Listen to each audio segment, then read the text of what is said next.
அவருடைய நாமத்தை உயர்த்தி அவருடைய நாமத்தினால் கீர்த்தனம் பண்ண வந்திருக்கிறோம். இந்த நாளிலும் கூட கர்த்தர் எங்களோடு கூட இடைப்படும்படியாக, கர்த்தர் எங்கள் மத்தியிலே அசைபாடும்படியாக அவர் எங்கள் தேவனாய் இருக்கிறார். அவரே நம்மை உண்டாக்கினவர், அவரை நம்மை ஆளுகை செய்கிறவராய் இருக்கிறார்.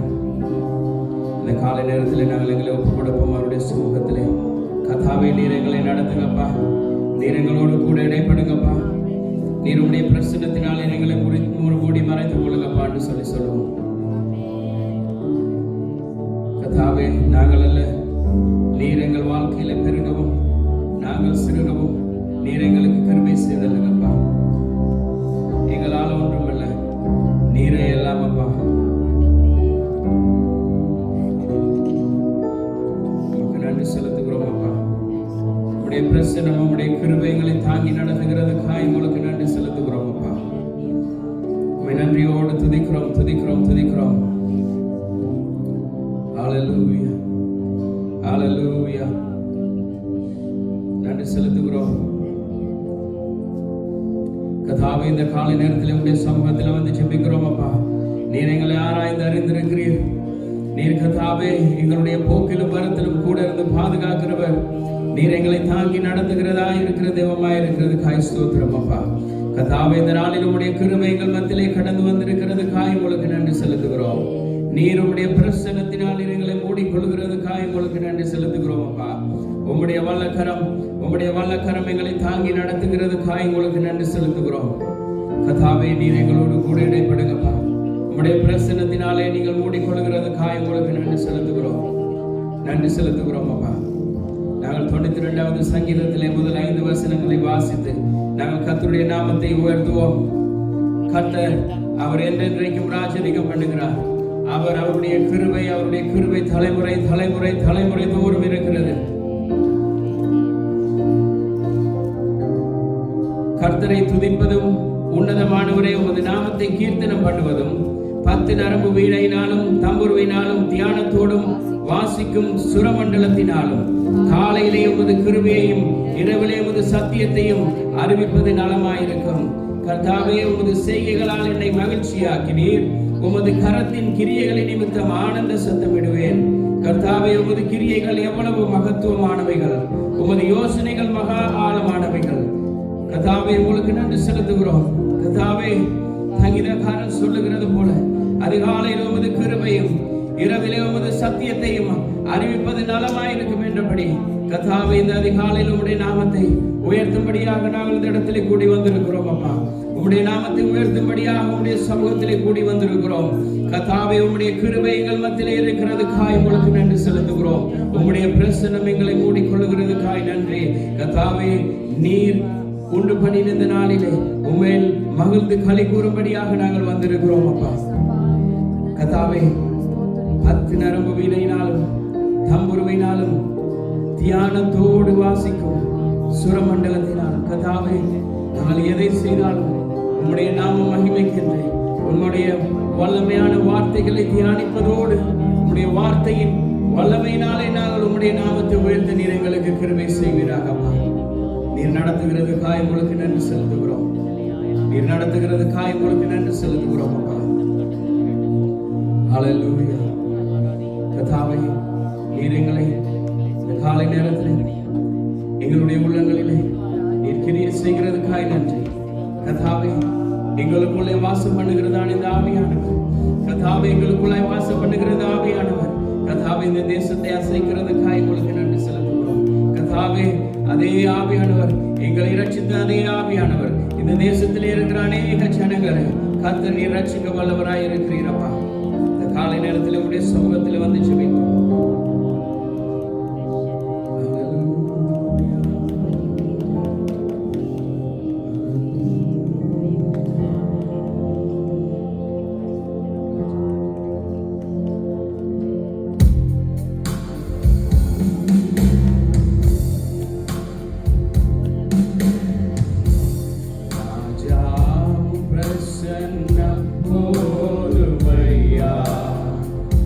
எப்போதும் எனக்கு போதுமையா ராஜாவும் பிரசன்னம் போதுமையா எப்போதும் எனக்கு போதுமையா பிரசன்னம்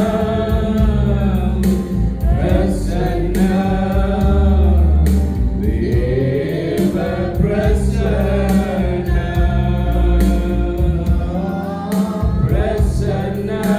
பிரசன்னம் பிரசன்னம் தேவ பிரசன்னம்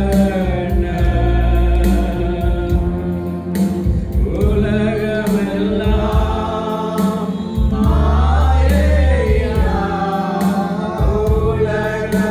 உலகமெல்லாம் மாயையா உம்மன் போற்றே போதுமையா உம்மன் போற்றே போதுமையா பிரசன்னம் பிரசன்னம் தேவ பிரசன்னம் இன்னும் உம்மை அறியணுமே இன்னும் உம்மை அறியணுமே இன்னும் கிட்டி சேரணுமே இன்னும் கிட்டி சேரணுமே பிரசன்னமே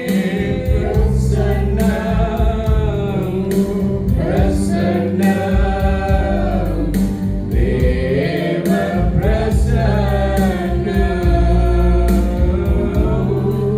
பிரசன்னம் பிரசன்னம் தேவ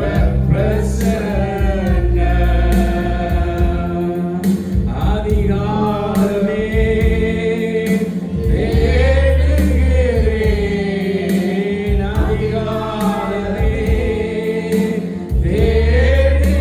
தேடுகிறேன் ஆர்வமுடன்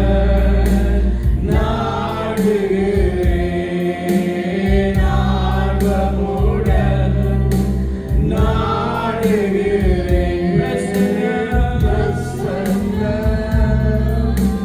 பிரசன்னம் தேவ பிரசன்னம்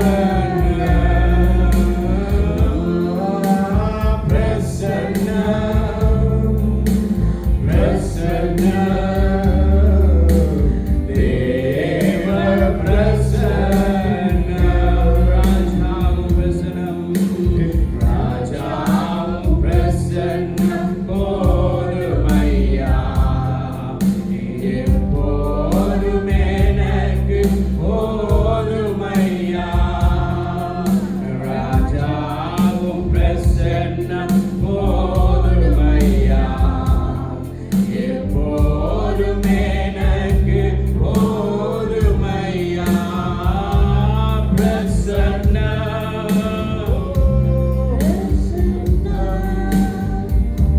தேவ பிரசன்னம் பிரசன்னம் பிரசன்னம்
தேவன் தாவரைக்கும் சலமே தாம் ஜனத்தாரின் மத்தியிலா தேவன் தாவர்கள் தேவனாயிருந்து தண்ணீர் யாவையும் துடைத்திடுவார் தேவன் தாவர்கள் தேவனாயிருந்து கண்ணீர் யாவையும் துடைத்திடுவார் ஏதோ மனுஷரின் மத்தியில் தேவாதி தேவன் வாசம் செய்கிறாரே இதோ மனுஷரின் மத்தியில் தேவாதி தேவனே வாசம் செய்கிறாரே தேவ ஆலயமும் அவரே தூய ஒளி விளக்கும் அவரே தேவ ஆலயமும் அவரே தூய ஒளி விளக்கும் அவரே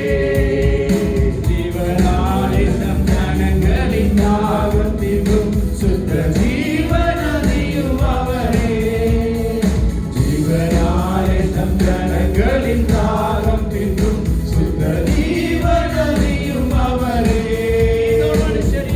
மனுஷரின் மத்தியில் தேவாதி தேவனே வாசம் செய்கிறாரே இதோ மனுஷரின் மத்தியில் தேவாதி தேவனே வாசம் செய்கிறாரே இதோ மனுஷரின் மத்தியில் தேவாதி தேவனே வாசம் செய்கிறாரே இதோ மனுஷரின் மத்தியில் தேவாதி தேவனே வாசம் செய்கிறாரே அவருடைய வசனம் சொல்லுகிறது நாங்கள் அவருடைய ஆலயமாயிருக்கிறோம் அவர் இந்த கட்டிடமாகிய இந்த கட்டிடத்தை அல்ல அவர்களுடைய இருதயங்களை பார்க்கிற தேவன் இந்த இருதயமாகிய இந்த சரீரமாகிய இந்த ஆலயத்திலே வாசம் பண்ணும்படியாக அவர் துடைத்துக் கொண்டிருக்கிறார் அந்த தேவன் எங்கள் மத்தியிலே இன்று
Sing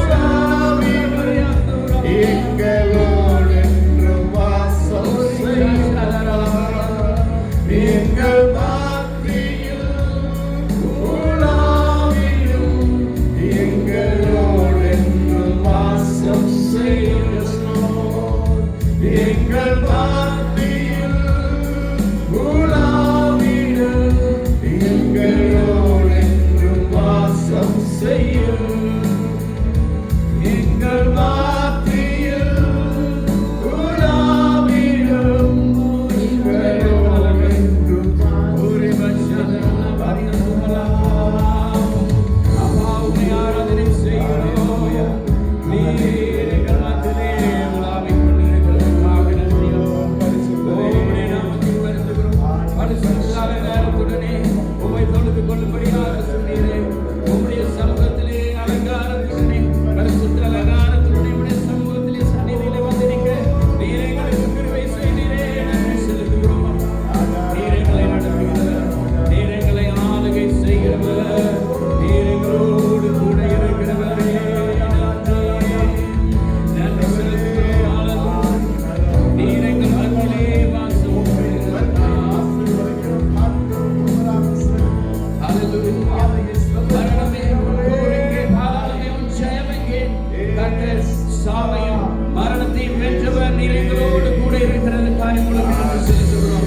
நீர் சாவை வென்றவர், மரணத்தை ஜெயித்தவர், மரணத்தை ஜெயமாக விளங்கினவர். நீர் எங்கள் மத்தியிலே உலாவிக் கொண்டிருக்கிறதற்காக உங்களுக்கு நன்றி செலுத்துகிறோம். கர்த்தாவே, தோல்விகள் பிரச்சனைகள் சூழ்ந்து வந்தாலும் கூட உம்முடைய கருணைகளை எல்லாம் தேற்றுகிறதற்காக உங்களுக்கு நன்றி செலுத்துகிறோம். நன்றி செலுத்துகிறோம் அப்பா. நீர் ஒருவரே துதிக்கும் சகல துதி கன மகிமைக்கு பாத்திரர். நீர் ஒருவரே. எல்லா துதி கன மகிமையும் உங்கள் ஒருவருக்கே செலுத்துகிறோம் அப்பா. இதெல்லாவற்றையும் ஏற்றுக்கொண்டு கர்த்தாவே, எங்களுடைய ஆராதனை உம்முடைய சமூகத்திலே சுகந்த வாசனையை நீர் ஏற்றுக்கொள்கிறதற்காக உங்களுக்கு நன்றி செலுத்துகிறோம்.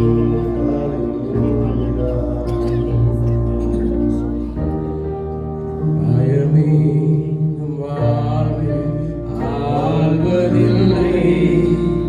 நம் காலங்கள் தேவனின் கரங்களிலே.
கர்த்தாவே இன்றும் ஜீவிக்கிறவராய் இருக்கிறதுக்காய் ஸ்தோத்திரம்.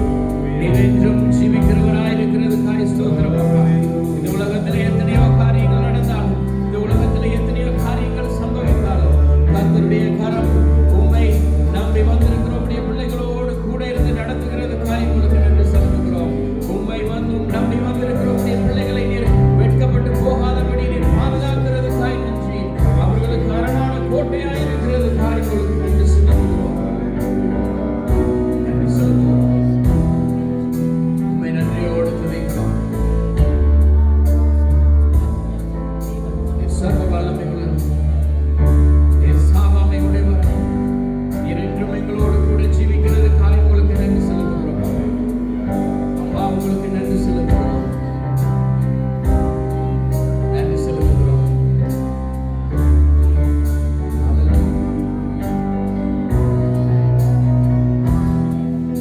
நன்றியோடு துதிக்கிறோம். நன்றியோடு துதிக்கிறோம். ஹல்லேலூயா. ஹல்லேலூயா. ஹல்லேலூயா.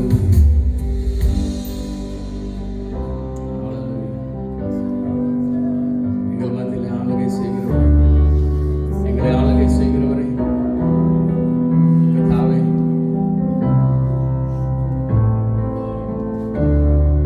உம்மை நம்பி வந்திருக்கிற எங்களை நீங்கள் வெட்கப்பட்டு போகாதபடி, கர்த்தாவே, நீர் எங்களை உயர்ந்த அடைக்கலத்தில் நீர் வைத்திருக்கிறீர். உம்மை நம்பி வந்திருக்கிற நீர் எங்களை வெட்கப்பட்டு போகாதபடி, உம்மை நோக்கி பார்த்த முகங்கள் வெட்கப்படவில்லை, அவைகள் பிரகாசம் அடைந்தது என்று பார்க்கிறோம். உம்மை நோக்கி பார்க்கிற ஒவ்வொருவருடைய முகங்களும் பிரகாசம் அடைய நீர் செய்கிறதுக்காய் உங்களுக்கு நன்றி. நீர் அவர்கள் முகங்களை நீர் பிரகாசிக்கப்படுகிறதுக்காய் நன்றி. உம்மை நோக்கி பார்க்கிற எங்களுடைய கர்த்தாவே உள்ளங்களை, எங்களுடைய இருதயங்களை நீர் ஆராய்ந்து அறிந்திருக்கிறீர் அப்பா. எங்களுடைய வேண்டுதல்கள் எல்லாம் கர்த்தாவே உம்மிடத்திலே ஒப்புவிக்கிறோம். நீர் எதை செய்ய சித்தமாய் இருக்கிறீரோ எங்களுடைய வாழ்க்கையிலே நாங்கள் கேட்கிறதுக்கும் வேண்டிக் கொள்ளுகிறதுக்கும் அதிகமாகவே செய்கிறவர் அப்பா. நாங்கள் நினைக்கிற வண்ணமாய் அல்ல. நீர் எங்களுடைய வாழ்க்கையில எதை எதிர்பார்க்கிறீரோ, நீர் எங்களுடைய வாழ்க்கையில எதை எதிர்பார்க்கிறீரோ அந்த காரியம் மாத்திரம் எங்களுடைய வாழ்க்கையில நிறைவேறும்படியாக ஜெபிக்கிறோம். கர்த்தாவே, ஜெயம் பெற்றவர்களாய் இந்த பூமியிலே வாழ, கர்த்தாவே, எங்களை சத்துருவான் ஜெயம் கொள்ளாதபடி ஜெயம் பெற்றவர்களாய் வாழ நீர் கிருபை செய்வீராக.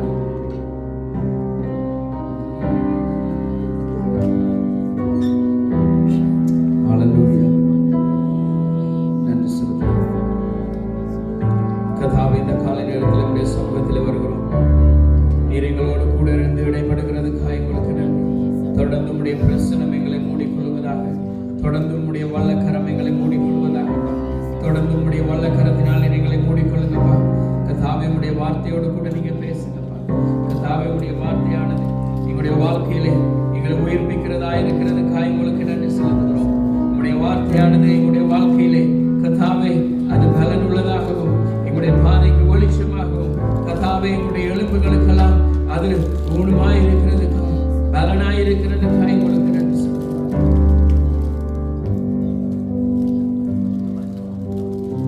எங்களை நடத்துங்க.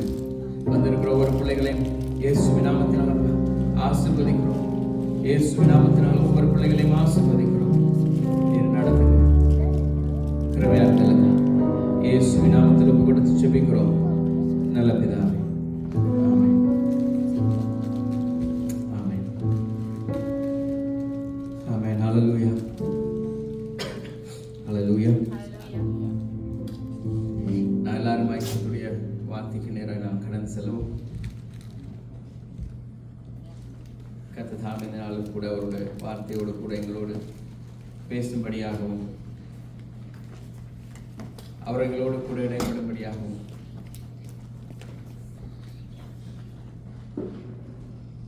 நீதிமொழிகள் 23:26 சொல்லுகிறது, மகனே, உன்னுடைய இருதயத்தை எனக்கு தான். வாசிப்போம். நீதிமொழி 23:26.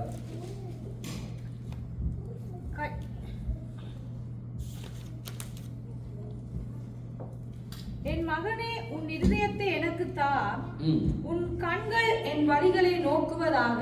உன்னுடைய கண்கள் என்னுடைய வழிகளை நோக்குவதாக. கர்த்தருடைய வழி எது?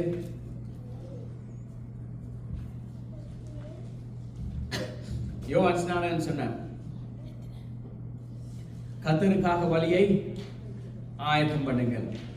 இதோ உலகத்தின் பாவத்தை சுமந்து தீர்க்கிற தேவ ஆட்டுக்குட்டி வருகிறார். என்னத்தை ஆயத்தப்படுத்த சொல்லுகிறான்? வழியை ஆயத்தம். எப்படி வழியை ஆயத்தப்படுத்துகிறது? அவருடைய வழிகள் எப்படி இருக்கிறதா? எங்களுடைய வழிகள் அல்ல. எங்களுடைய நினைவுகள் அவருடைய நினைவுகள் அல்ல. அவருடைய வழிகள் அவருடைய நினைவுகள் வித்தியாசமானது. அதை நாங்க எங்க கண்டுபிடிக்கலாம்? அவருடைய வார்த்தையில. அவருடைய வார்த்தையில நாங்கள் நிற்கிற பொழுது, அவருடைய வார்த்தை எங்களுக்குள்ள கிரியை செய்கிற பொழுது, அந்த வார்த்தை சொல்லும் நாங்கள் நடக்க வேண்டிய வழி, நாங்கள் போக வேண்டிய வழி எது என்று. அவர் சொல்லுகிறார், நான் உன்மேல் கண் வைத்து உனக்கு ஆலோசனை சொல்லுவேன், நீ நடக்க வேண்டிய வழியிலே உன்னை எங்க நடத்தணுமோ அங்க நடத்துகிறதுக்கு அவரால் மாத்திரம் தான் முடியும். நான் அதனால பார்க்க போகிறோம், எங்களுடைய வாழ்க்கையில நாங்கள் எங்களை யாரும் ஜெயம் கொள்ளுகிறவர்களாக அல்ல, நாங்கள் ஜெயம் கொள்ளுகிறவர்களாக இருக்க வேண்டும். அப்படி நாங்கள் எப்பொழுதுமே ஜெயம் பெறுகிறவர்களாக இருக்க வேண்டும். யாரும் எங்களை ஜெயம் கொள்ள முடியாது, யாரும் எங்களை மேற்கொள்ள முடியாது. அது மனுஷனா இருக்கலாம், சாத்தனா இருக்கலாம், யாரா இருக்கலாம். அவருடைய சமூகத்திலே அவருடைய பிள்ளைகளா இருக்கிற எங்களுக்கு அவர் கொடுத்திருக்கிற வாக்குத்தத்தம் என்ன? அப்பா பிதாவே என்று கூப்பிடுகிறதான புத்திர சுவிகாரத்தை கொடுத்திருக்கிறார். அப்படியா இருந்தால் தகப்பனுடைய பிள்ளை எதை குறித்தும் யாரை குறித்தும் எதற்காகவும் பயப்படாது. ஏன்? கர்த்தர் என் பட்சத்தில் இருக்க யாருக்கு பயப்படுவேன்? வியாகுலமோ, பசியோ, கண்ணீரோ, கஷ்டமோ, நஷ்டமோ, துன்பமோ, வியாதியோ எதுவாயிருந்தாலும் கர்த்தருடைய அன்பில் இருந்து என்னை பிரிக்க முடியாது. ஏன்? கர்த்தர் என் பட்சத்தில் இருக்கிறார். கர்த்தர் என் பட்சத்தில் இருக்கிறார் என்கிற அந்த நம்பிக்கை இருந்ததனால தான் அவன் இந்த பூமியிலே இவ்வளவு பெரிய ஒரு அதிசயத்தை, அற்புதத்தை தேவனிடத்தில் இருந்து பெற்றுக்கொண்டு ஜனங்களுக்கு தெரிவிக்கிறவனாயிருந்தான். என்ன சொல்றது? தேவன் எங்களிடத்தில் என்ன சொல்றது? ஒரு எங்களுடைய திறமையை, எங்களுக்கு நாங்கள் செய்கிற ஊழியத்தையோ, எங்களுடைய பணத்தையோ எதையுமே கேட்கல. அவர் எங்களிடத்துல என்னத்தை கேட்கிறார்? எங்களுடைய இருதயத்தை. என்னத்தை கேட்கிறார்? இந்த இருதயம் எப்பயுமே சஞ்சலப்படும், கலக்கப்படும். அவர் சொல்லுகிறார், இது கலக்கப்பட்டு சஞ்சலப்பட்டு வருத்தப்படுகிறது அல்ல, இது வெற்றி பெறுகிற இருதயமாயிருக்கிறது. இந்த இருதயத்தினுடைய நினைவுகள் எல்லாம் என்ன எப்படி இருக்கணுமா? அது வெற்றியுள்ள வாழ்க்கை வாழுகிறதா இருக்க வேண்டும். இந்த வெற்றியுள்ள வாழ்க்கை வாழணுமா இருந்தால் அந்த இருதயத்திலே அவர் வாசம் பண்ணணும். எதையுமே எங்களிடத்தில் அவர் கேட்கல. வாசிங்க 1 சாமுவேல் 16வது அதிகாரம் 7வது வசனம். தேவன் அழகாக சொல்றார், ஒருத்தர் பார்த்து இவர் அப்படி இருக்கிறார், அவர் இப்படி இருக்கிறார். எங்களை எல்லாம் பார்த்தா எப்படி இருக்கு தெரியுமா? ஒரு பூச்சி மாதிரி இருக்கும். சிலருக்கு எங்களை பார்த்தா அப்படிதான் இருக்கும். எப்படி இருக்கும்? ஒரு பூச்சி மாதிரி இருக்கும்.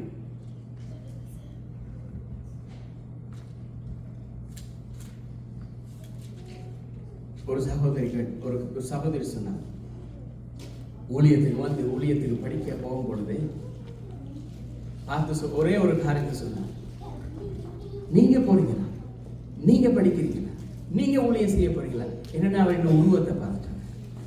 எங்களுடைய உருவத்தை பார்த்த உடனே எங்களோட உருவம் எப்படி தெரியுமா இருக்குது? என்ன பார்க்கும் பொழுது இப்ப இருக்கிற மாதிரி இல்லை, இதை விட மோசமா இருக்குது.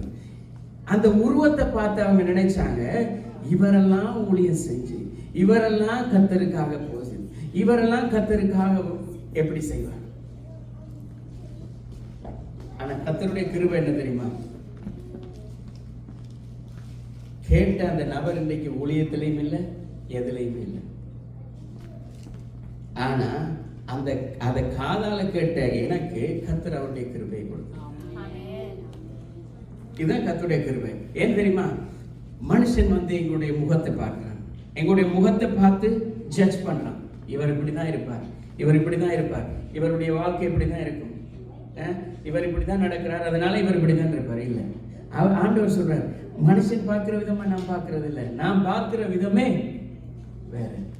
மனுஷன் எப்பயுமே எங்களுடைய தோல்வியை தான் பார்க்கிறான். எங்களுடைய தோல்வியை பார்த்து என்ன திரும்ப சொல்றான்? எங்களுடைய தோல்வி எங்களுக்கு முன்பதாக நிக்குது. எங்களுடைய தோல்வி எங்களுக்கு முன்பதாக நின்று அவன் கொண்டு வந்து காட்டுறான். எங்களோட பக்கத்து வீட்டுக்காரனோ, சொந்தக்காரரோ, தாயோ, தகப்பனோ, சகோதரனோ, சகோதரியோ என்ன திரும்ப செய்யறாங்க? எப்பொழுதுமே எங்களுக்கு முன்பதாக கொண்டு வந்து, உன்னுடைய தோல்வி இதுதான், உன்னுடைய வாழ்க்கை இதுதான், உன்னுடைய குடும்பம் இதுதான். ஆனா தேவன் என்ன சொல்றார்? நீ அதை எதையும் குறிச்சு கவலைப்படாத, நீ ஒன்றையும் குறிச்சு கவலைப்பட தேவையில்லை, நான் உனக்கு துணை நிற்கிறேன்.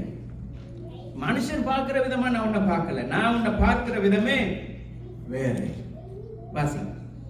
கர்த்தர் சாமுவேலை நோக்கி நீ இவனுடைய முகத்தையும் இவனுடைய சரீர வளர்ச்சியையும் பார்க்க வேண்டாம், நான் இவனை புறக்கணித்தேன். மனுஷன் பார்க்கிறபடி நான் பாரேன். மனுஷன் முகத்தை பார்ப்பான், கர்த்தரோ இருதயத்தை பார்ப்பார். இதை யார் சொல்றது? கர்த்தரே சாமுவேலுக்கு சொல்றார். மனுஷன் முகத்தை பார்ப்பான், கர்த்தரோ இருதயத்தை தான் பார்ப்பார். மத்தேயு புத்தகத்துல தான் சொல்றார். என்ன சொல்றார்? உன் முழு இருதயத்தோடும் கர்த்தரை நேசி. ஏன் தெரியுமா? இந்த இருதயத்தை பார்க்கிறவர் அவர்தான். எங்களுடைய முகத்தை தான் எங்களுடைய தாய்க்கும் தெரியும், தகப்பனுக்கும் தெரியும், சகோதர சகோதரிக்கும் தெரியும். எங்களுடைய இருதயத்தை பார்த்த ஒரே ஒருவர் அவர் மாத்திரம். அவருக்கு தெரியும் நாங்க ஜெயம் கொள்ளுகிறவர்களா, இல்லாவிட்டால் மற்றவர்கள் எங்களை ஜெயம் கொள்ளுகிறவர்களான்னு சொல்லி. எங்களுடைய இருதயத்தினுடைய வாஞ்சை, விருப்பம், சந்தோஷம், சமாதானம், இது எல்லாவற்றையும் பார்த்தவர் நம்ம சொல்றார், நீ ஜெயிக்க சாதிக்க பிறந்தவன், நீ ஜெயம் கொள்ள பிறந்தவன். உன்னை யாரும் மேற்கொள்றதுக்கு இந்த பூமியில அதிகாரம் இல்லை. அதான் சொல்றேன். எங்களுடைய இருதயத்தை அவர் காண்கிறார். முதலாவது நாங்கள் எப்படி ஜெயம் பெறுகிறவர்களா இருக்கணும்னு சொன்னா, எங்களுடைய இருதயத்தை அவருக்கு கொடுத்துறோம். எங்களுடைய இருதயத்தை அவருக்கு கொடுத்துட்டா அவர் எங்களுடைய இருதயத்தை பார்த்து எங்களுக்கு எது தேவையோ, எது தேவையில்லையோ, எது முக்கியமோ, எது முக்கியம் இல்லையோ, எது அவசியமோ, எது அவசியம் இல்லையோ, அதை அவர் செய்கிறவர். எங்களுக்கு சொல்றார், நீ ஒன்றுமே செய்யாத, உன்னுடைய இருதயத்தை மட்டும் இருக்கிற விதமா தந்துரு. அந்த இருதயத்தை வைத்துக் கொண்டு நான் அதன் இஸ்ரவேல் ஜனங்களுக்கு தேவன் சொன்னார், யுத்தம் கர்த்தருடையது, நீங்க சும்மா இருப்பீர்கள். எப்படி சும்மா இருப்பீர்கள்? உங்களுடைய இருதயத்துல அவருக்கு இடத்தை மட்டும் கொடுத்துருங்க. அந்த இருதயத்தினுடைய அந்த ஒரு சின்ன ஒரு விசுவாசம் இந்த பெலிஸ்தரை ஜெயித்தரும். எங்களுடைய இந்த ஒரு சின்ன ஒரு விசுவாசம் இந்த இருதயத்திலே அது இந்த தேசத்தை மாற்றிவிடும். சங்கீதம் 51:10 சங்கீதக்காரன் சொல்றான், எப்படி? கர்த்தாவே சுத்த இருதயத்தை எனக்கு தாரும், நிலைவரமான ஆவியை என் உள்ளத்திலே புதுப்பியும். என்னன்னா அந்த சுத்த இருதயம், நிலைவரமான ஆவி எப்படி இருக்கும்? ஒரு மனுஷன் போருக்கு போகிறான். போருக்கு போகும் பொழுது வெற்றி பெறுவோமா, தோல்வி அடைவேனா? வெற்றி பெறுவேனா, தோல்வி அடைவேனா? இதே ரெண்டு மனசோட இருந்தா எப்படி ஜெயிக்க முடியும்? முடியாது. நிலைவரமான ஆவி, அந்த நிலைவரமான ஆவி இருந்தாதான். எப்படி நிலைவரமான ஆவி தெரியுமா? ஒரே மனம், அந்த மனம் கர்த்தரிடத்துல இருக்குது, அவர் எல்லாம் பார்த்து கொள்வார். இல்ல, கர்த்தருக்கு கொஞ்சம் மனம், அந்த பக்கம் கொஞ்சம் மனம், கர்த்தருக்கு கொஞ்சம் மனம், குடும்பத்துக்கு கொஞ்சம் மனம். இது என்ன தெரியுமா நடக்கும்? அங்கேயும் கால், இங்கேயும் கால். கடைசி என்ன நடக்கும்? ரெண்டு தோணி ரெண்டு பக்கம் விலகுற நேரம் நடுவில் விழுந்துருவோம். ஆனா கர்த்தருக்கு முழுவதுமா கொடுத்ததுக்கு பிறகு எப்படிப்பட்ட புயல் அடிச்சாலும் அதை பத்தி எங்களுக்கு கவலையே இல்லை. ஏன்னா புயலை வர வைக்கிறோம் அவர் தான், புயலை நிறுத்துறவரும் அவர் தான். ஆனா எங்களுடைய வாழ்க்கையில ஒரு புயலை கொண்டு வர மாட்டார். உலகத்துல தான் புயல் இருக்குது. பேதுரு இந்த உலகத்தில் உள்ள புயலை தான் பார்த்தான். அவரிடத்துல இருக்கிற அந்த அமைதியை பார்க்கல. ஆனா நாங்க என்ன தெரியுமா செய்யணும்? எங்களுடைய இருதயத்துல அந்த அமைதியை நோக்கி பார்க்கிற பொழுது அந்த புயல் எங்களுக்கு தெரியாது. ஒரே மனம் இருக்கணும். அந்த ஒரே மனம் இருக்கணுமா இருந்தால் கர்த்தரிடத்துல எங்களுடைய இருதயம் இருக்கணும். கர்த்தரிடத்துல எங்களுடைய இருதயம் இருக்கும் பொழுது எங்களுடைய மனம் நிலைவரமாய் இருக்கும். அதைதான் தாவீது சொல்றான், நிலைவரமான ஆவி உங்களோடு இருக்கிற அந்த இருதயத்தை மட்டும் எனக்கு தந்துருங்க, அதுக்கு பிறகு எதுவுமே என்னை மேற்கொள்ள முடியாது.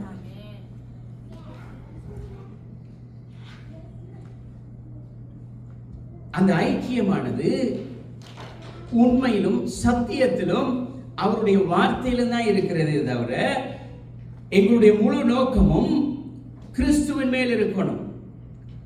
மற்றவர்கள் சொல்லுகிற அந்த ஒப்பீனியன்ல இருக்கக்கூடாது. அவர் சொல்லுகிற இவர் இப்படி இருக்குமோ அப்படி இருக்குமோ இல்ல. எங்களுடைய வாழ்க்கையை நிர்ணயித்திருக்கிறவர் அவர். அவருக்கு தெரியும். அப்ப எங்களுடைய இருதயம் அவரிடத்துல இருக்கும் பொழுது அவருக்கு தெரியும் வெற்றியுள்ள வாழ்க்கையை வாழ்றதுக்கு அவர் என்ன செய்யணுமோ அந்த வழியில அவர் நடத்துவார். ஆனா எங்களுடைய இருதயம் ரெண்டா பிளந்ததுன்னு சொன்னா அங்க கொஞ்சம் இங்க கொஞ்சம், அங்க கொஞ்சம் இங்க கொஞ்சம், என்ன நடக்கும் தெரியுமா? ஒன்று பிள்ளாத காரியம் உள்ள நுழையும், கசப்பு உள்ள நுழையும், இருள் உள்ள வரும், பிரச்சனைகள் வரும், தேவையில்லாத காரியங்கள் மனதுக்குள்ள வரும். அது என்ன தெரியுமா செய்யும்? எங்களுடைய மனசு அப்படியே கொஞ்சம் கொஞ்சமா அரிச்சு கொண்டு போயிடும். ஜெயம் எங்க தெரியுமா ஆரம்பிக்கிறது? வெற்றியுள்ள வாழ்க்கை எங்க தெரியுமா ஆரம்பிக்குது? கர்த்தரிடத்துல ஒப்பு கொடுக்கப்பட்ட அந்த இருதயத்துல தான் வெற்றியுள்ள வாழ்க்கை ஆரம்பிக்கிறது. வாசிக்க பார்ப்போம். பிலிப்பியர் 2வது அதிகாரம் 1வது 2வது வசனம். Philippians chapter 2 verse 1 and 2. நான் நினைக்கிறேன் இந்த ஒற்றுமை சொல்லுகிற பொழுது இந்த ஒற்றுமை ஒரு சீரான ஒரு சூழ்நிலையில உருவாகிற காரியம் அல்ல. ஒரு சீரான ஒரு காரியம் தான் ஒற்றுமை இல்லை. ஒற்றுமை என்று சொல்லுகிறதே அது பல்முகத்தன்மை உடையதா இருந்தாலும் அந்த பன்முகத்தன்மைக்குள் என்ன தன்மை நடக்கிறது? ஒரு நல்லிணக்கம் வருது தெரியுமா? அதுதான் ஐக்கியமாய் மாறுது. பல முகங்கள் சேர்ந்து ஒரு நல்ல ஒரு ஒருமைப்பாட்டுக்குள்ள வருகிற பொழுதுதான் ஐக்கியம் உண்டாகிறது. எங்களுடைய இருதயம் பல காரியங்களுக்குள்ள அலைமோதி கொண்டிருந்தாலும் கர்த்தரிடத்துல ஒருமனப்படுகிற பொழுது அது செயல்படுகிறது. ஆதலால் கிறிஸ்துவுக்குள் யாதொரு ஆறுதலும் அன்பினாலே யாதொரு தேறுதலும் ஆவியின் யாதொரு ஐக்கியமும் யாதொரு உருக்கமான பட்சமும் இரக்கங்களும் உண்டானால் நீங்கள் ஏக சிந்தையும் ஏக அன்பு உள்ளவர்களாய் இருந்து இசைந்த ஆத்துமாக்களாய் ஒன்றையே சிந்தித்து எப்படி ஒன்றையே சிந்தித்து எதை ஒன்றை சிந்திக்க சொல்றார்? ஒரே சிந்தனை, ஒரே மனம், ஒரே ஆவி. இந்த ஒரே ஆவிக்குள்ள அவருடைய சத்தியத்துக்குள்ள நாங்க வாழுகிற பொழுது அந்த மனதுக்குள் ஒரு மனப்படுகிற பொழுது கர்த்தர் கிரியை செய்வார். எங்களுடைய ஆவிக்குரிய வாழ்க்கையினுடைய ஐக்கியம் எங்க தெரியுமா? அந்த வல்லமை எங்க தெரியுமா இருக்குது? எங்களுடைய இருதயம் அவருக்கு கொடுக்கப்பட்டாச்சு. இப்ப அந்த இருதயம் அவரோடு கூட ஒத்திசைவா இருக்கணும். எப்படி ஒத்திசைவா இருக்கணும்? அப்படியா இருந்த பவுல் என்ன சொல்லுகிறான்?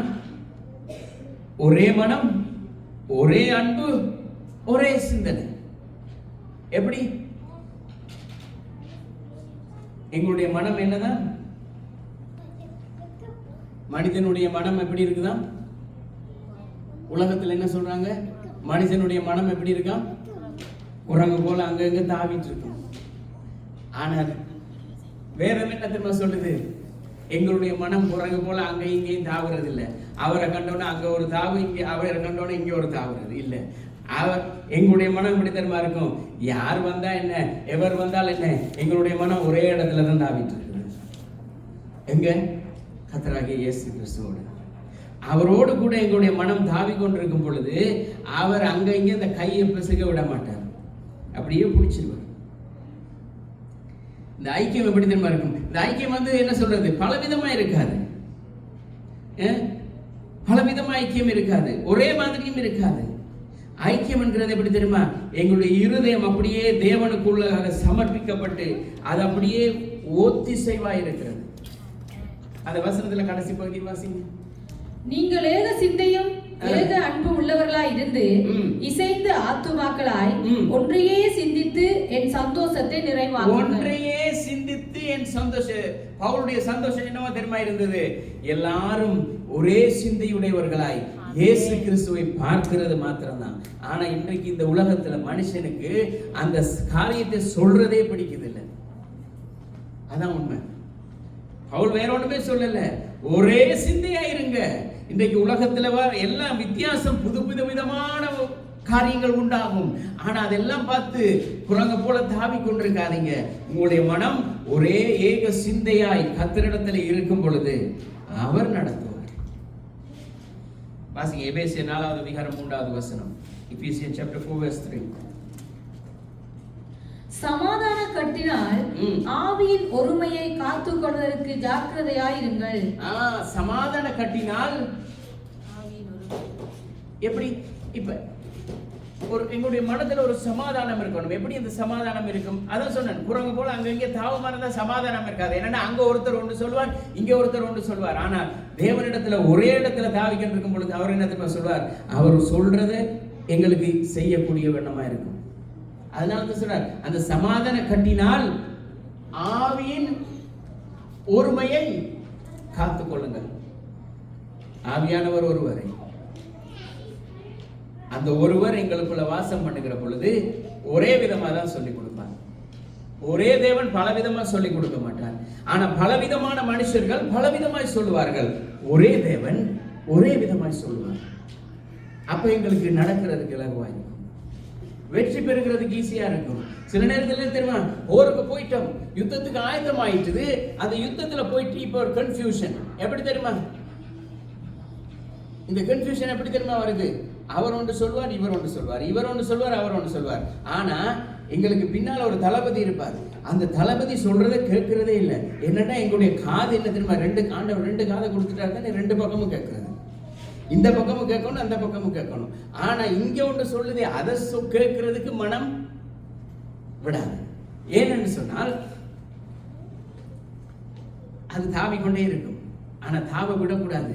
அங்கங்க தாவி கொண்டிருந்ததுன்னு சொன்ன என்ன திரும்ப இடத்துக்கும் சரிஞ்சு விழுந்துரும். அந்த மரம் முறிஞ்சு விழுந்தா அங்கால விழுந்துரும், இந்த மரம் முறிஞ்சு விழுந்தா இந்த பக்கம் விழுந்துரும்.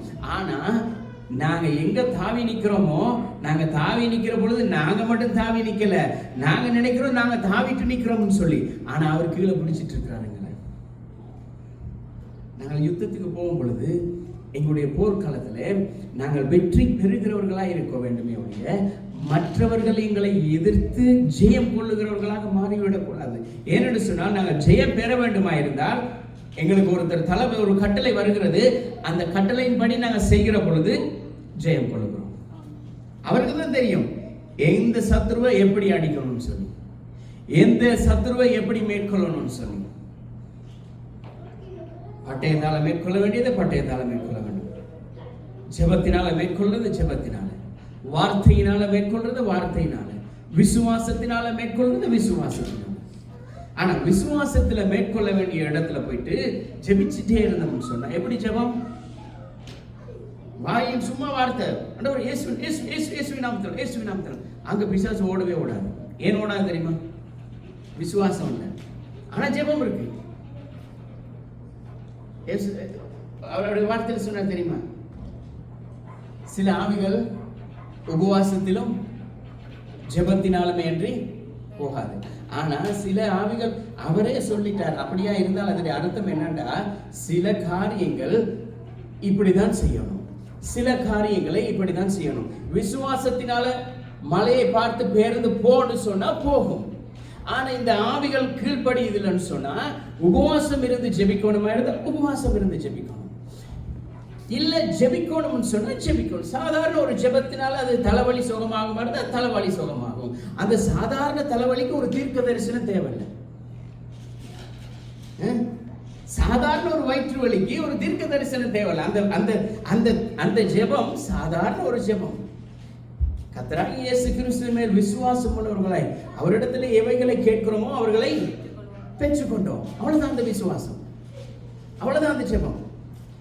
இதுக்காக 100 நாள் உபவாசம் இருந்து ஒரு வயிற்று வலிக்காக ஜெபிக்கிறது, 40 நாள் உபவாசம் இருந்து ஒரு தலைவலிக்காக ஜெபிக்கிறது. 40 நாள் உபவாசம் இருந்து, ஆண்டவரே என்னை பார்க்கிறவர்கள் எல்லாம் சிரிக்கிறாங்க, நான் அழகா வரணும். 40 நாள் உபவாசம். இதுக்கு உபவாசமே தேவையில்லை. ஆண்டவர் ஞானத்தை கொடுத்திருக்கிறார். நீ என்னென்ன செய்யணும், எப்படி எல்லாம் நடக்கணும், ஆரோக்கியமா எப்படி வாழணுங்கிறதுக்கு அவர் எங்களுக்கு ஞானத்தை கொடுத்திருக்கிறார். ஞானத்தை பயன்படுத்தினாலே சரி. ஆனா இதான் பிரச்சனை. எந்த காரியத்தை, எந்த சத்ருவை எப்படி மேற்கொள்ளணும் எங்களுக்கு கண்டுபிடிக்க இயலாது. ஏன்னு சொன்னா எல்லா சத்ருவையும் பார்த்த பார்வையில நினைக்கிறது எப்படி தெரியுமா? எல்லாரும் ஒரு ஆள் தான், எல்லாரும் ஒன்றுதான், அந்த மனுஷனும் ஒன்றுதான், இந்த மனுஷனும் ஒன்று, மனுஷன் எல்லாம் ஒன்றுதான். ஆனா இன்னைக்கு சொல்றேன், இன்னைக்கு இப்படி சொல்றவன் நாளைக்கு வேற மாதிரி சொல்லுவான். ஆனா கர்த்தர் மாற மாட்டார்.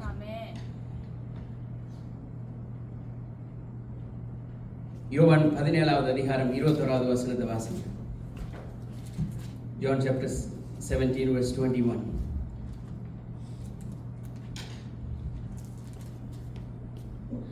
அவர்கள் எல்லாரும் ஒன்றாய் இருக்கவும், பிதாவே நீர் என்னை அனுப்பினதை உலகம் விசுவாசிக்கிறதற்காக. இயேசு சொல்றார் பிதாவிடத்துல, பிதாவே இவர்கள் எல்லாரும் ஒன்றாய் இருக்கணும்.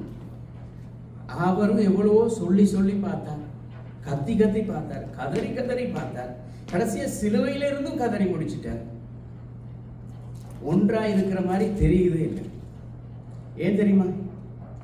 எப்படிதான் ஒன்றா இருக்கிறது? இங்க ஒரு சபை ஆரம்பிச்சா அந்த சபைக்கு பிடிக்காது, அங்க ஒரு சபை ஆரம்பிச்சா இங்க ஒரு சபை பிடிக்காது, அங்க ஒரு ஊழியக்காரர் எழுப்பிட்டா இங்க உள்ள ஊழியக்காரருக்கு பிடிக்காது, அங்க ஒரு விசுவாசி சபைக்கு வந்துட்டா இந்த விசுவாசி. இயேசு என்னத்தை சொன்னார்? அவர்கள் எல்லாரும் ஒன்றாய் இருக்கிறார்கள் சொல்லி பிதாக்கு சர்டிபிகேட் கொடுக்கிறாரு. அவர் கொடுத்த சர்டிபிகேட்டை ஒரே நிமிஷத்துல போட்டு உடைச்சாச்சு.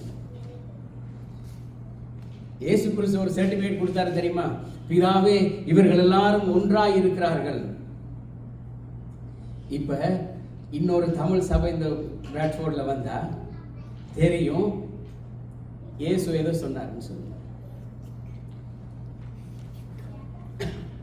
சில நேரம் மன கஷ்டமா இருக்கும், ஒன்றும் செய்ய முடியாது. அவரும் தேவனுடைய ராஜ்யத்தை கட்டுறார், நாங்களும் அதுதான் கட்டுறோம். ஆனா உண்மையா தேவனுடைய ராஜ்யத்தை தான் கட்டுறாங்களா இல்ல தங்களை கட்டி கொள்றாங்களான்னு சொல்லி அதை தான் கவனிக்கணுமே ஒழிய, அவர் தேவனுடைய ராஜ்யத்தை கட்டுவாரா அதை பத்தி பிரச்சனை இல்லை. ஜனங்களை வஞ்சிக்கிறதுக்காக வழி விலக செய்கிறாரா இருந்தா நாங்கள் எதிர்த்து நிற்கணும். இல்ல ராஜ்யத்தை கட்டுறாரா இருந்தா சேர்ந்து கட்டுவோம்.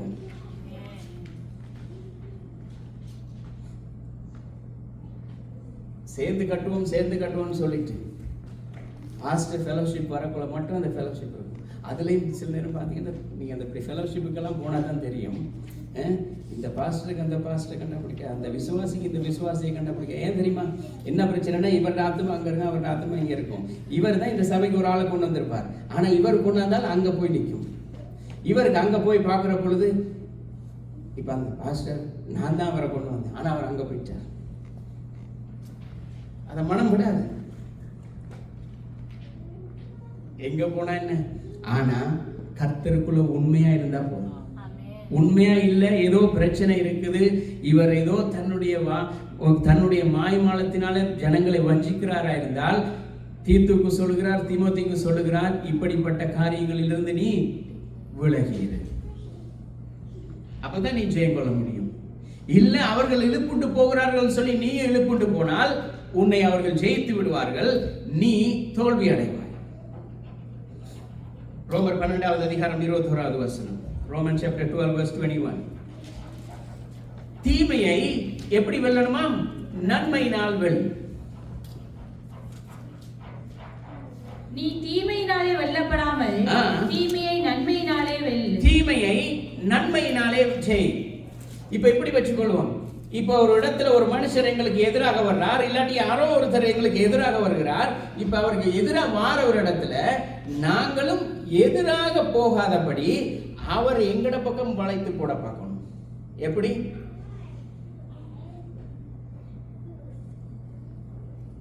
அவர் எங்களை பக்கம் எப்படி வளைக்கணும்? பிரதர் நல்லா இருக்கீங்க, கர்த்தர் உங்களை எப்படி வச்சிருக்கிறார் பாருங்க. கர்த்தர் நல்லவர். உங்களை பார்க்கக்குள்ள எங்களுக்கு நாங்க பேசுறதுலே அவர் மயங்கி இந்த பக்கம் வந்துடும். அதான் தீமையை நன்மையினாலே. நல்லதா 4 வார்த்தை அப்படியே அவர் அப்படியே இந்த பக்கம் வளைச்சிடும். அப்ப அவர் எங்களோட கூட இருப்பார். நான் எவ்வளவு அநியாயம் செஞ்சாலும் இவர் எனக்கு நல்லா இருக்கிறாரு. ஒரே நாள் போல்ட் ஆயிடுவார். 2வது அதிகாரம் பிலிப்பியர் 2வது அதிகாரம் 3வது வசனத்திலிருந்து 5வது வசனம் வரைக்கும் கிறிஸ்து இயேசுக்குள் இருந்ததான அதே சிந்தை அதே மனம் உங்களுக்குள்ளும். Philippians chapter 2 verse 3. ஒன்றையும் வாதினாலாவது வீண் பெருமையினாலாவது செய்யாமல் மனத்தாழ்மையினாலே ஒருவரை ஒருவர் தங்களிலும் மேன்மையானவர்களாக எண்ண கடவீர்கள். அவனவன் தனக்கானவைகள் அல்ல பிறருக்கானவைகளையும் நோக்குவானாக. கிறிஸ்து இயேசுவில் இருந்த சிந்தையே உங்களிலும் இருக்க கடவது. அந்த அகந்தை என்கிற அந்த காரியம் இறந்ததுன்னு சொன்னா அந்த ஜெயம் தானாக வரும். எப்படி? அவரை நாங்கள் எங்களுடைய அகந்தையினால பார்ப்போமா இருந்தா அவரை நாங்கள் வெல்ல முடியாது. அவரோட வழியிலேயே போய் அவரை நாங்கள் ஜெயப்படுத்தி வரணும். எப்படி பிரதர்? அவருக்கு கொஞ்சம் பெருமை தான் பிடிக்கும்னு சொன்னா அவரை கொஞ்சம் பெருமையா சொல்லணும். அவரை பெருமைப்படுத்தி எப்படி அவரை பெருமைப்படுத்தக்கூடாது, கர்த்தருக்குள்ள அவரை பெருமைப்படுத்திடணும். கர்த்தர் உங்களை ஆசீர்வதிச்சிருக்கார் பிரதர், உங்களை அதாவது நீங்க கர்த்தரை குறிச்சு அவரை குறித்து கர்த்தர் வைத்திருக்கிற திட்டத்தை சொல்லுகிற பொழுதே அவர் அப்படியே மனம் மாறும். இந்த சிஸ்டம் புரிஞ்சதுன்னு சொன்னா ஜனங்களை கர்த்தருக்குள்ள வழி நடத்த முடியும். ஆனா இந்த சிஸ்டம் எல்லாருக்கும் பிடிக்காது.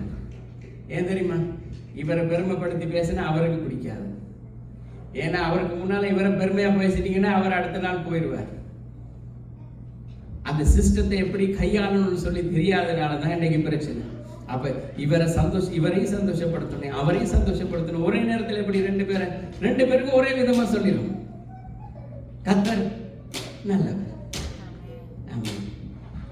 தீமையை நன்மையினால ஜெயித்திரணும். அப்பதான் என்ன தெரியுமா நடக்கும்?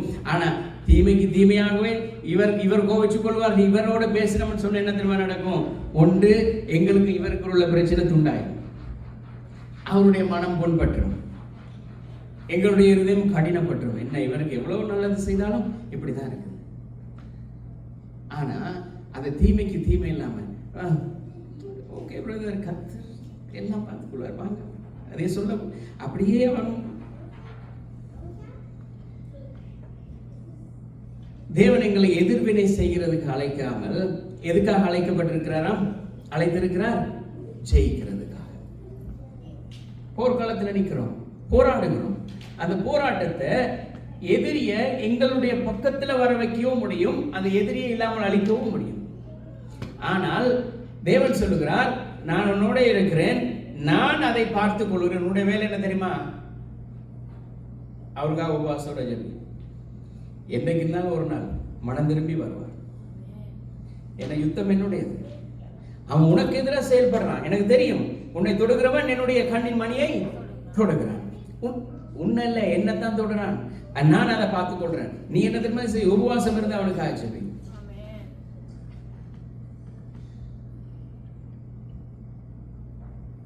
ஆதியாகமம் 50வது அதிகாரம் 20வது வசனம்.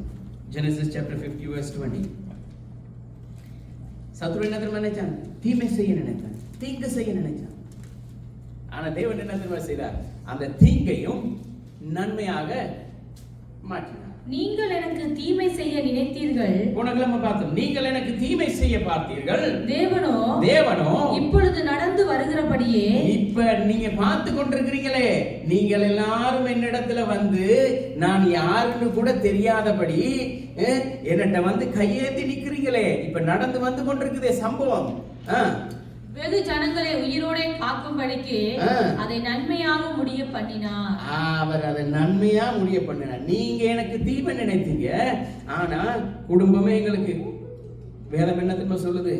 உன்னுடைய வீட்டாரே உனக்கு சத்துரு.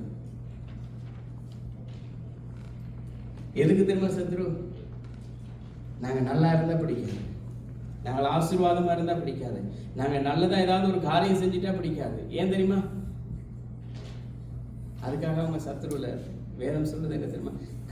நாங்கள் நலமாய் இருக்கிறது ஒருத்தருக்கு பிடிக்கலன்னா அவர் சத்துரு. நாங்க அதை சொல்ல வேண்டிய அவசியம் இல்லை, தேவனே சொல்லிடுவார் அவங்க சத்துருன்றுவார். அது தேவன் தான் சொல்றார். ஆனா ஜெயித்தார் இயேசு கிறிஸ்து, மரணத்தை ஜெயித்தார். சத்ருவானுக்கு அவனோட, இயேசு கிறிஸ்துவுக்கு சத்ருவானோட தான் போறோம். எங்களுக்கு இந்த மாம்சத்தோடு ரத்தத்தோடும் அல்ல, மனுஷனோட அல்ல, இந்த வானமண்டல கிரியை செய்கிற பொல்லாத ஆவிகளோட தான் சண்டை. அந்த சண்டையை எப்படி ஜெயிக்கிறது? அவருடைய வார்த்தையினால. ஏனென்று சொன்னால் அவர் சொன்னார், நான் உலகத்தை ஜெயித்துட்டேன். அந்த ஜெயித்த அந்த வல்லமை எங்களுக்கு வேணுமா இருந்தா அது வார்த்தையில தான் இருக்கு. அந்த வார்த்தையை எடுத்து அந்த சத்துருவை ஜெயிக்கும். அப்பதான் எங்களுக்கு ஜெயம் கொள்ள முடியும், இல்லாட்டி ஜெயம் கொள்ள முடியாது. வாசிங்க லூக்கா 11வது அதிகாரம் 36வது வசனம். Luke chapter 11 verse 36.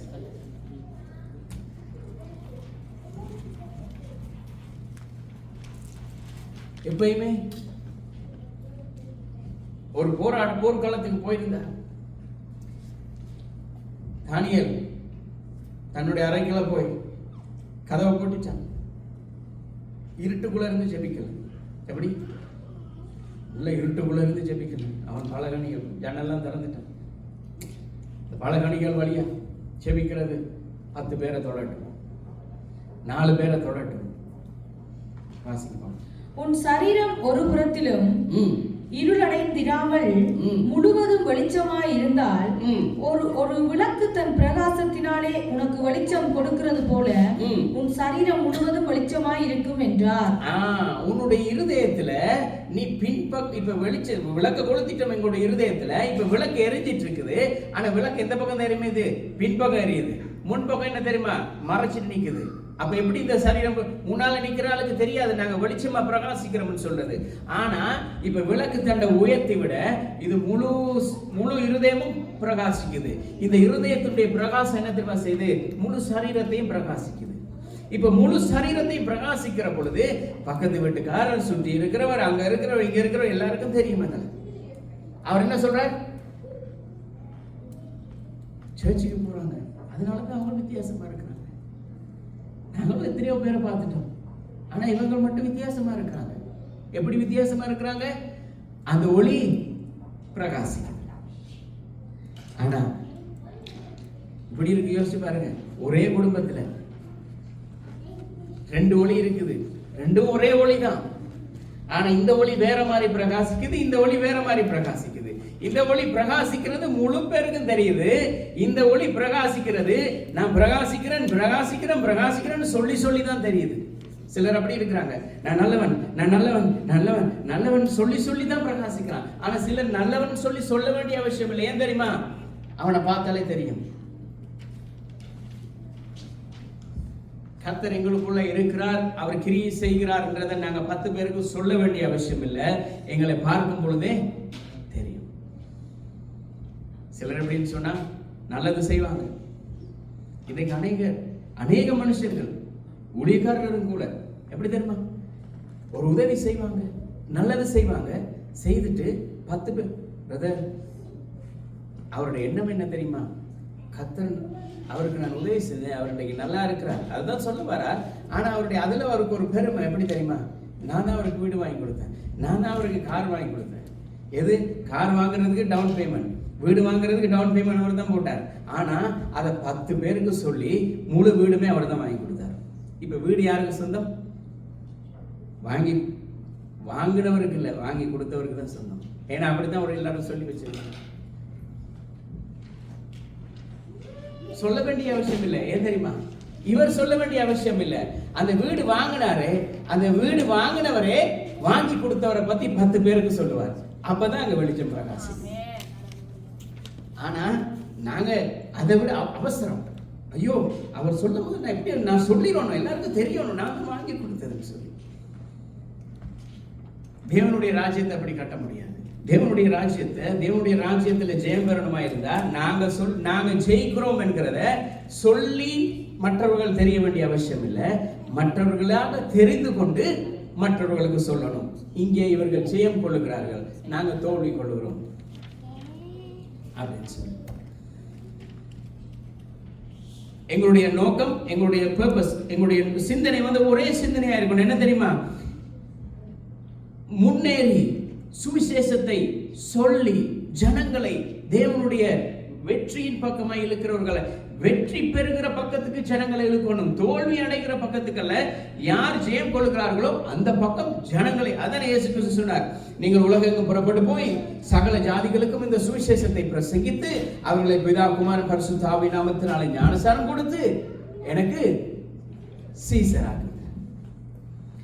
நீங்க அவங்களை சீசராக்குவீங்களா இருந்தா அந்த சீசர்கள் என்ன திரும்ப சொல்வார்கள்? அவர் தான் எங்களோட பாஸ்டர், நான் போய் அவர் தான் எங்களை ரட்சிப்புக்குள்ள கொண்டு வந்த அந்த பிரதர், அந்த சகோதரன், அந்த சகோதரி தான் என்னை ரட்சிப்புக்குள்ள கொண்டு வந்தாங்க. நாங்க போய் சொல்ல வேண்டிய அவசியம் இல்லை. இன்றைக்கு அந்த சகோதரி அந்த இடத்துல இருக்கிறாங்க, இந்த சகோதரன் இந்த இடத்துல இருக்கிறார், அவரை நான் தான் ரட்சிப்புக்குள்ள கொண்டு வந்தேன்னு சொல்ல வேண்டிய அவசியம் இல்லை. ஏன்? கர்த்தரே சாட்சி கொடுப்பார். அவர்கள் சொல்லுகிற சாட்சியில தேவனுடைய நாமம் மகிமைப்படும், உங்களுக்கு பெயர் பரலோகத்தில் எழுதப்படும். ஆனா நாங்க இந்த பூமியில எங்கட பேரை எழுதுறது இல்லையே, வாஞ்சியா இருக்கிறோமே ஒழிய பரலோகத்துல எழுதுறது ஆண்டவரே அதுக்கு லேட் ஆகும். இங்கேயே எழுதிடுவோம், 10 பேருக்கு சொல்லிடுவோம். 2 கொரிந்தியர் 4வது அதிகாரம் 6வது வசனம்.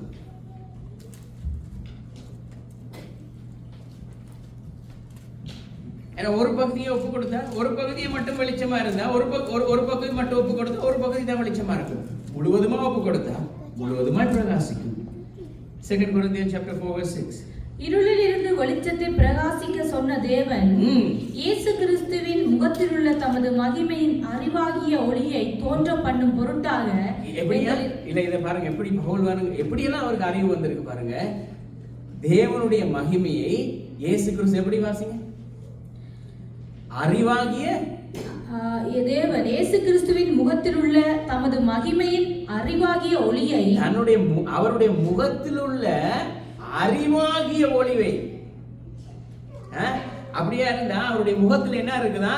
சாதாரண ஒளி மட்டும் இல்ல, அந்த பிரகாசத்தில் ஒரு அறிவு தெரிகிறது. எப்படி தெரிகிறது?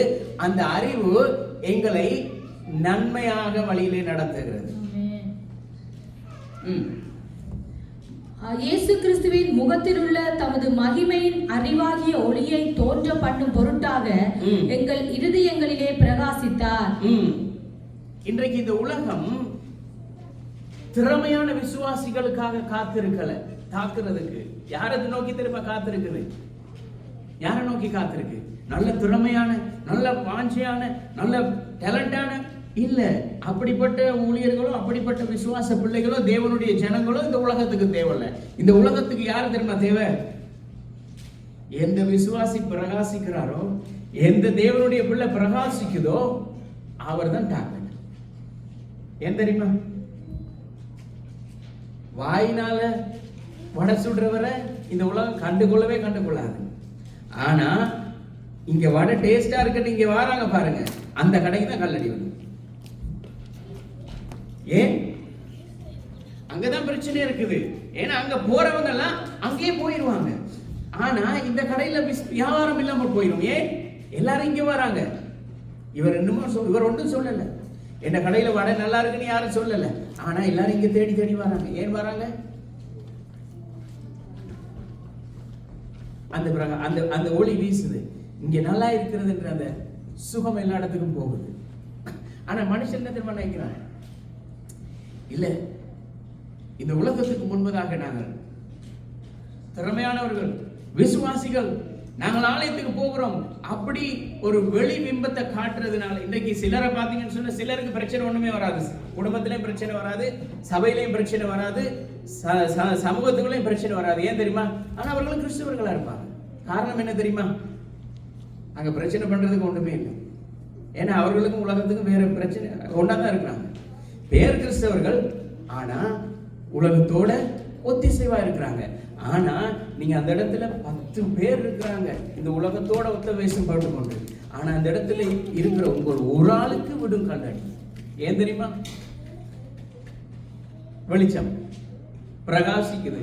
அந்த பிரகாசம் அவர்களுக்கு சகிக்க முடியதில்லை. இந்த பிரகாசத்துக்குள்ள அவர்களால் வர முடியதில்லை. அந்த பிரகாசத்துக்குள்ள அவர்கள் வர முடியாதபடி பிசாசானவன் அவருடைய கண்களை எல்லாம் என்ன செஞ்சு வச்சிருக்கிறான்? கட்டி வைத்திருக்கிறான். நீங்க கண்ணை திறந்திருந்துட்டு வெளிச்சத்துல இருந்துட்டு நீங்க வெளிச்சத்திலே பிரகாசித்து வெளிச்சத்துக்குள்ளே நடக்கக்குள்ள ஒரு பிரச்சனையும் இருக்காது.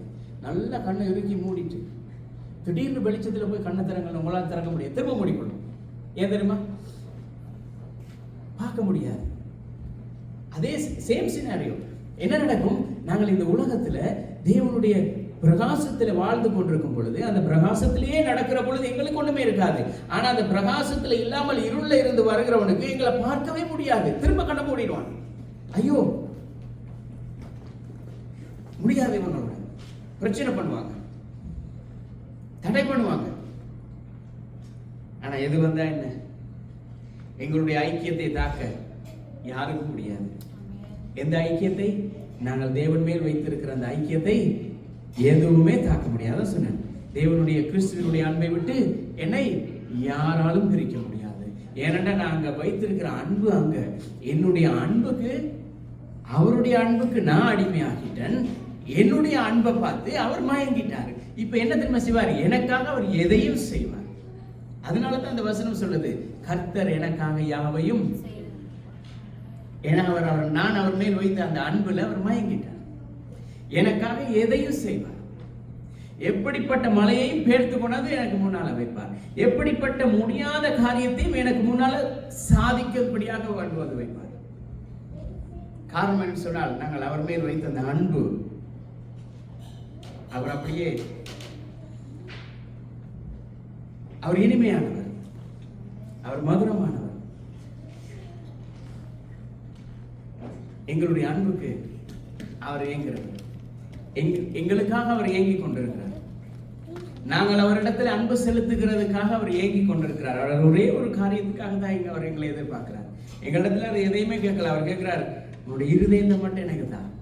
உன்னுடைய இருதயத்தில் அப்படியே நீ கர்த்தருக்காக நீ ஜெயம் கொள்ளுகிறதுக்கு உன்னுடைய இருதயத்தை எனக்கு தான். அது போதும், நான் உன்னை நடத்துவேன்னு சொல்றேன். ரோமர் 12:21 சொல்லுது, தீமையை நாங்கள் ஜெயம் கொள்ளுகிறவர்களாக இருக்கணும், வெற்றி பெறுகிறவர்களாக இருக்கணும். தீமையால வெல்ல தேவையில்லை, நன்மையினாலேயே நல்ல விதமாகவே அவர்களை மேற்கொள்ள முடியும். எங்களுடைய வெளிச்சம் பிரகாசிக்கணும். எங்களுடைய வெளிச்சம் பிரகாசிக்கிற பொழுது கண்ணை திறக்க முடியாதவன் என்ன திரும்ப செய்வான்? ஏழாம ஒரு கட்டத்துல முடியாதபடி, ஐயோ இந்த வெளிச்சம் பிரகாசிச்சு கொண்டு இருக்குது, என்னால கண் திறக்க முடியலன்னு சொல்லி கடைசியா 7ஆவது கட்டத்துல எங்களிடத்துல வந்துருவான். என்னால பார்க்க முடியுதில்லை, என்னால உங்களோட முடியுதில்லை, எனக்காக ஜெபிங்க.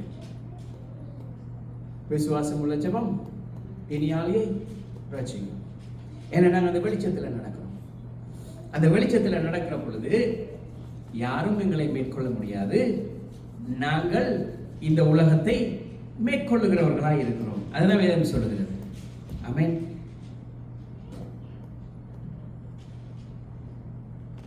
ஒரு சபை கர்த்தருடைய நோக்கத்தில் முழுமையா இருக்கும் பொழுது யாராலும் தடுத்து நிறுத்த முடியாது. அன்ஸ்டாப்பபிள். எல்லா நோக்கமும் கர்த்தருக்குள்ளாகவே இருக்கிறது. எங்களுடைய அன்பு கர்த்தரோடு இசைந்திருக்கிற பொழுது, எங்களுடைய ஆவி தேவனோடு கூட ஒருமைப்பட்டிருக்கிற பொழுது, எங்களுடைய சிந்தை தேவனுக்குள்ளாக தரித்து நிற்கிற பொழுது எங்களுடைய வாழ்க்கை வெற்றியாக மாறுகிறது. எல்லாரும் இருப்போம் அவருடைய சமூகத்தில். நான் சொல்லுவோம், கர்த்தாவே எங்களை இந்த பூமியிலே ஜெயிக்க யாராலும் எங்களை ஜெயிக்க முடியாது. ஏனென்று சொன்னால் மரணத்தையே ஜெயம் கொண்டவர் எங்களோட கூட இருக்கிறார்.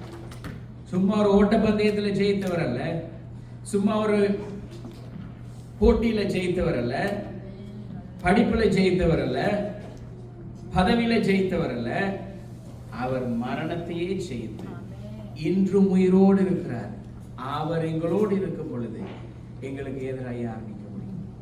அந்த விசுவாசத்துல சொல்லும், கர்த்தாவே எனக்கு எதிராக யார் நிற்க முடியும்? ஏனென்றால் என்னோட என் பட்சத்தில் இருக்கிறவர் நீங்க ஒருத்தர் தான். நீங்க மாத்திரம் தான் என்னோட இருக்கிறீங்க. நீங்க என்னோட இருக்கிற பொழுது நான் எவ்வளவு பெரிய மதிலை தாண்டுவேன், எவ்வளவு பெரிய மதிலா இருக்கலாம்.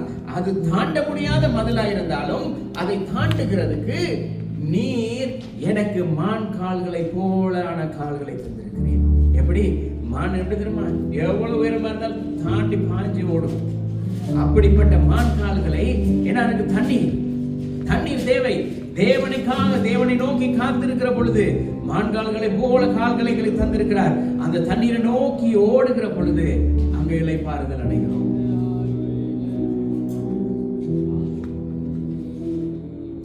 அந்த இளைப்பாறுதலை வாஞ்சித்துதான் இந்த போராட்டம்.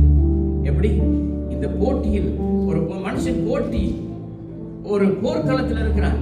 அங்க ஒரு வெற்றி வந்ததுக்கு பிறகு அவனுடைய ஆத்மா ஒரு இளைப்பாறுதல் அடையணும். அந்த இளைப்பாறுதலுக்காக தான் நாங்கள் இப்ப காத்து கொண்டிருக்கிறோம். ஏன்னு சொன்னால் எங்களுடைய போராட்டம் இந்த உலகத்தில் அல்ல. கர்த்தர் எங்களுக்காக யுத்தம் செய்கிறார். அவர் எங்களுக்காக யுத்தம் செய்கிறார். அவர் யுத்தத்தில் வெற்றி பெற்று நாங்கள் ஜெயமுள்ளவர்களாய் அவருடைய நாமத்தை, அவருடைய முகமாய் அவரை தரிசிக்கும் வரைக்கும் நாங்கள் இப்ப பார்த்து கொண்டிருக்கோம், எதிர்பார்த்து கொண்டிருக்கிறோம்.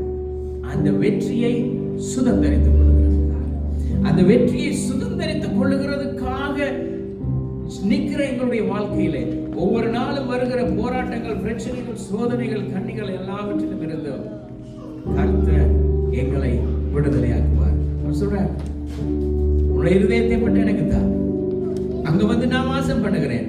நான் அங்க வந்து வாசம் பண்ணுகிற பொழுது உன்னுடைய இருதயம் வெளிச்சமாய் பிரகாசிக்கும். உன்னுடைய இருதயம் வெளிச்சமாய் பிரகாசிக்கிற பொழுது ஜனங்கள் உன்னிடத்திலே ஓடி வருவார்கள்.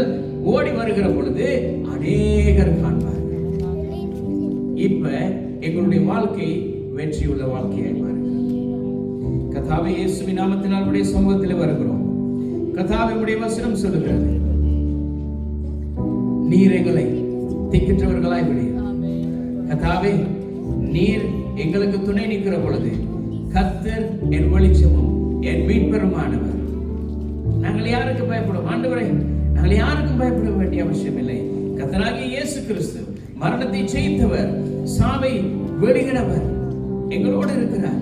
சதா காலமும் உயிரோடு இருக்கிறவர் எங்களோடு இருக்கிறார். கர்த்தாவே, நாங்கள் யாருக்கு பயப்படுவோம்? உங்களுக்கு ஒப்பானவன் இந்த பூமியில யாரும் இல்லை அப்பா. நீங்கள் ஒருவரே இந்த வானத்துக்கும் பூமிக்கும் சகல அதிகாரங்களை உடையவராய் இருக்கிறீர்.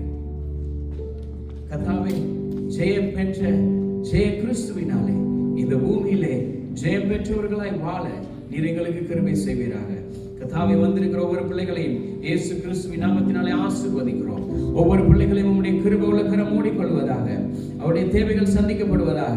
அவர் கையிட்டு செய்கிற சகல காரியங்களிலும் கர்த்தர் நீர் ஆசீர்வாதத்தை வருஷிக்க மாட்டீரோ என்று அவர்கள் அதனாலே அவர்கள் சோதித்தறியும்படியாய் கர்த்தர் அவருடைய வாழ்க்கையில பெரிய காரியங்களை செய்தபடியாய் ஜெபிக்கிறோம். கர்த்தாவே, உடைய பிள்ளைகளுக்கு உடைய ஞானத்தை கொடுத்தாங்க. எல்லாவற்றுக்கும் மேலாக தேவனுடைய சமாதானத்தை அவருடைய வாழ்க்கையில கண்டிருக்கிறோம். கர்த்தாவே, உடைய கரங்கள் ஒப்புக் கொடுக்கிறோம். பாடசாலை போற பிள்ளைகளுடைய வாழ்க்கையிலும் கர்த்தாவே, இன்றைக்கு சத்துருவன் வைத்திருக்கிறதான எல்லா சதி திட்டங்கள் கண்ணிகளிலும் இருந்தும் இந்த பிள்ளைகளை உம்முடைய கரம் பாதுகாப்பதாக, உம்முடைய கிருபை சூழ்ந்து கொள்வதாக உடைய கரங்களில் ஒப்புக் கொடுக்கிறோம். இந்த தேசத்தையும் கர்த்தாவே, இந்த தேசத்தில் இருக்கிற ஒரு மனுஷர்களையும் ஒப்புக் கொடுக்கிறோம். கர்த்தாவே, அன்றைக்கு நினிவே பட்டணம் மனம் திரும்பின பொழுது கர்த்தருடைய கிருபை அவர்களுக்கு நீர் காண்பித்தீரப்பா. அவனுமா இந்த தேசம் மனம் திரும்ப நீர் கர்த்தர் கிருபை செய்கிறாங்க. இந்த தேசத்தில் இருக்கிற உம்முடைய நாமம் தரிக்கப்பட்ட உம்முடைய பிள்ளைகள் தங்களை தாழ்த்தி கர்த்தரிடத்தில் ஒப்புக் கொடுக்கிற பொழுது இந்த தேசத்துக்கு நீர் ஒரு சமாதானத்தை கொடுக்கிறீர். கர்த்தாவே, உம்முடைய கிருபை இந்த இடத்தில் இருக்கிறதுக்காக நீங்க நடத்துங்க. இயேசுவின் நாமத்தினால் மறுபடியும் உடைய சமூகத்திலே ஒன்று கூடுவாரு. உடைய கிருபைகளோடு கூட இருந்து நடத்தும்படியாக இயேசுவின் நாமத்தில் ஒப்புக் கொடுத்து ஜெபிக்கிறோம் நல்ல பிதாவே. ஆமென், ஆமென்.